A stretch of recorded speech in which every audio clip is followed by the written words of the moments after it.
Hello friends, આજે હું તમારી સાથે શેર કરીશ ગુલાબજાંબુની રેસીપી. આ ગુલાબજાંબુ બનાવવામાં આપણે ના કોઈ ગુલાબજાંબુ પ્રીમિક્સનો ઉપયોગ કરીશું કે ના માવાનો ઉપયોગ કરીશું. માત્ર 30 રૂપિયાની બ્રેડથી એકદમ સોફ્ટ ગુલાબજાંબુ બનીને તૈયાર થાય છે. ગુલાબજાંબુ બનાવવા માટે સૌ પહેલાં આપણે તેની ચાસણી બનાવી લેશું. તો એક પેનમાં 1.5 કપ જેટલી ખાંડ ઉમેરી દેશું. એ જ કપના માપથી 1.5 કપ જેટલું પાણી ઉમેરી દેશું અને હાઈ ફ્લેમ ઉપર ચાસણીને 5 મિનિટ સુધી થવા દેશું. 5 મિનિટ જેવો અહીં આપણે ચાસણીને થતા સમય લાગશે, તો પણ વચ્ચે વચ્ચે આપણે તેને ચેક કરતા રહીશું. હવે આપણે એક બ્રેડનું પેકેટ લઈ લેશું. મેં અહીં 400 ગ્રામ બ્રેડનું પેકેટ લીધેલું છે. તમે જેટલી પણ બ્રેડ લેતા હોય સામે એટલી જ ખાંડ લેવાની છે. મેં 400 ગ્રામ બ્રેડની સામે 400 ગ્રામ ખાંડની ચાસણી બનાવેલી છે. હવે જો તમારે બ્રેડની આ સાઈડ કાઢી અને ગુલાબજાંબુ બનાવવો હોય તો સાઈડને કાઢી પણ શકો છો. હું બ્રેડની સાઈડને વેસ્ટ કરતી નથી. આપણે ગુલાબજાંબુને તળીને એકદમ સરસ લાલ જ કરવાના છે, તો બ્રેડની સાઈડ નહીં કાઢો તો પણ ચાલશે. હવે તેને મિક્સર જારમાં ઉમેરી તેના બ્રેડ ક્રમ્સ તૈયાર કરી લેશું. આ બાજુ આપણી ચાસણીને પણ જોઈ લેશું. 2 મિનિટ જેવો સમય થઈ ગયો છે. હજુ પણ આપણી ખાંડ ઓગળી નથી, તો થોડી વાર માટે ફરી પાછું તેને થવા દેશું. 2 મિનિટ સુધી ફરી પાછું મેં તેને થવા દીધું હતું. તો હવે હાથેથી આપણે આ રીતે ચાસણીને ચેક કરી લેશું. ઘી જેવી થોડી એવી ચીકણી લાગે એટલે આપણે ગેસને બંધ કરી દેશું. અહીં આપણે કોઈ 1 કે 2 તારની ચાસણી બનાવવાની નથી. માત્ર ચાસણીમાં થોડો એવો ચીકાશ આવે એટલે આપણે ગેસને બંધ કરી દેવાનું. તેમાં થોડો એવો એલચી પાવડર ઉમેરીશું. એલચી પાવડર ઉમેરવાથી આપણા ગુલાબજાંબુનો સ્વાદ એકદમ સરસ ટેસ્ટી લાગે છે. જો અહીં 1 તારની ચાસણી તૈયાર થઈ જશે ને તો ગુલાબજાંબુ ચાસણી પીસે જ નહીં. તો એ વાતનું અહીં ખાસ ધ્યાન રાખવાનું છે. માત્ર ચાસણીમાં ઘી જેવી ચીકાશ આવે એટલે આપણે તેને ગેસ પરથી નીચે ઉતારી લેવાની છે. હવે તેને એક વાસણમાં કાઢી અને ઢાંકણ ઢાંકી ચાસણીને આપણે સાઈડમાં રાખી દેશું. અને આ રીતે બ્રેડ ક્રમ્સને મેં તૈયાર કરી લીધા છે. તો મિક્સર જારમાં પલ્સ મોડ ઉપર જ આપણે બ્રેડ ક્રમ્સને તૈયાર કરવાના છે. આ રીતે મિક્સર જારમાં બ્રેડ ક્રમ્સ તૈયાર કરીશું એટલે આપણા ગુલાબજાંબુ એકદમ સરસ માવામાંથી બનાવેલા હોય તેવા તૈયાર થશે. હવે અહીં આપણે માવાનો ઉપયોગ કરતા નથી, તો આપણે ઘરની ફ્રેશ 2 મોટી ચમચી જેટલી દૂધની મલાઈ ઉમેરીશું. આ રીતે દૂધની તાજી મલાઈ ઉમેરવાથી આપણા ગુલાબજાંબુમાં એકદમ સરસ માવા જેવો ટેસ્ટ આવશે. 2 મોટી ચમચી જેટલી મેં દૂધની મલાઈ ઉમેરેલી છે. સાથે સાથે અહીં 2 થી 3 ચમચી જેટલો આપણે મિલ્ક પાવડર ઉમેરીશું. તો ચમચીના માપથી માપીએ તો આ 3 મોટી ચમચી જેટલો મિલ્ક પાવડર છે. અને ટેબલ સ્પૂનથી તમે જોશો તો 2 ટેબલ સ્પૂન જેટલો મિલ્ક પાવડર છે. આ 10-10 રૂપિયાના બજારમાં જે પાઉચ મળે તે જ મેં 2 પેકેટ લીધેલા છે. હવે આપણે તેમાં થોડું એવું દૂધ ઉમેરીશું. મિલ્ક પાવડર અને મલાઈ ઉમેરી અને ગુલાબજાંબુ બનાવવાથી આપણા ગુલાબજાંબુ માવા વગર પણ માવેદાર બનીને તૈયાર થશે. તો અહીં આપણે 2 ચમચી જેટલું જ દૂધ ઉમેરવાનું છે. એકી સાથે દૂધ ઉમેરવાનું નથી. અને એકદમ સરસ સોફ્ટ લોટ બાંધીને તૈયાર કરી લેશું. બ્રેડના ક્રમ્સનો આ રીતે આપણે એકદમ સરસ સોફ્ટ લોટ બાંધવાનો છે. તો અહીં મારે અડધાથી પોણા કપ જેટલા દૂધની જરૂર પડી છે. ઢાંકણ ઢાંકી 5 મિનિટ સુધી તેને રહેવા દેશું. 5 મિનિટ પછી આપણે જોઈ લેશું. તો આપણો આ તૈયાર કરેલો લોટ એકદમ સરસ સોફ્ટ થઈ ગયો છે. હવે તેમાં 1 મોટી ચમચી જેટલું એટલે કે 1 ટેબલ સ્પૂન જેટલું આપણે ઘી ઉમેરીશું. અહીં ઘી આ રીતનું જામેલું હોય તેવું જ લેવાનું છે. ઓગળેલા ઘીનો ઉપયોગ કરવાનો નથી. તેને આપણે આ લોટ સાથે મિક્સ કરી લેશું. તો લોટના એક દાણામાં એકદમ સરસ ઘી મિક્સ થઈ જાય એ રીતે આપણે તેને મસળવાનું છે.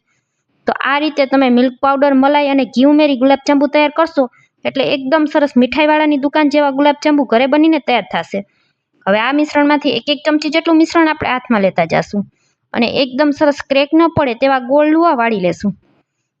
તો આ રીતે માત્ર થોડીક જ સેકન્ડમાં એકદમ સરસ લુવા તૈયાર થઈ જાય છે. બધા લુવાને આપણે આ રીતે તૈયાર કરી લેવાના છે. તમારે જેવડી પણ સાઇઝના ગુલાબજાંબુ બનાવવો હોય એવડા સાઇઝના લુવા તૈયાર કરી લેવાના. નાના મોટા તમે તમારી પસંદ મુજબ બનાવી શકો છો. મેં આ રીતે મીડિયમ સાઇઝના બધા જ લુવા તૈયાર કરી લીધા છે. તો ફટાફટ આ રીતે આપણે બધા લુવાને તૈયાર કરી લેશું. જરા પણ ક્રેક ન રહે તે વાતનું ખાસ ધ્યાન રાખવાનું છે. લુવામાં જરા પણ ક્રેક રહી જશે તો તળતી સમયે તેમાં તેલ ભરાશે. બધા લુવાને મેં આ રીતે તૈયાર કરી લીધા છે.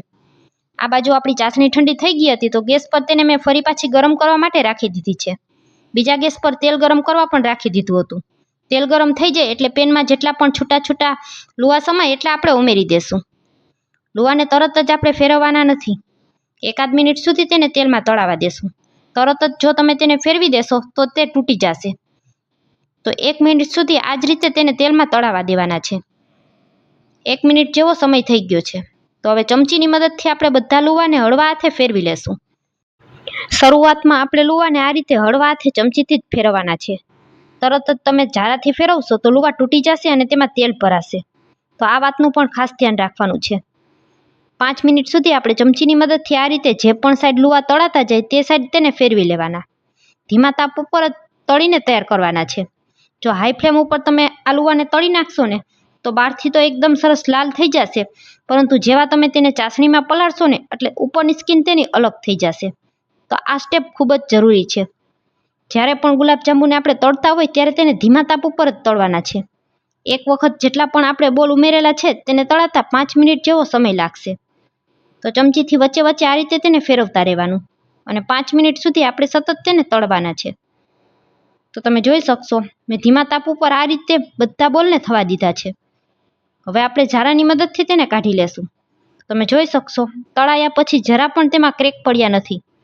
બધા લુવાને આ રીતે તળી અને આપણે ચાસણીમાં ઉમેરી દેશું. અહીં ચાસણી થોડી એવી ગરમ હોય તેનું ખાસ ધ્યાન રાખવાનું છે. એકદમ ઠંડી ચાસણીમાં આપણે બોલને ઉમેરવાના નથી.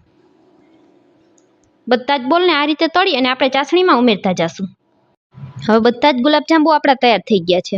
ચમચીની મદદથી તેને આ રીતે હળવા હાથે પ્રેસ કરી લેશું, જેથી કરી અને ચાસણી એકદમ સરસ જાંબુમાં અંદર સુધી ઉતરી જાય.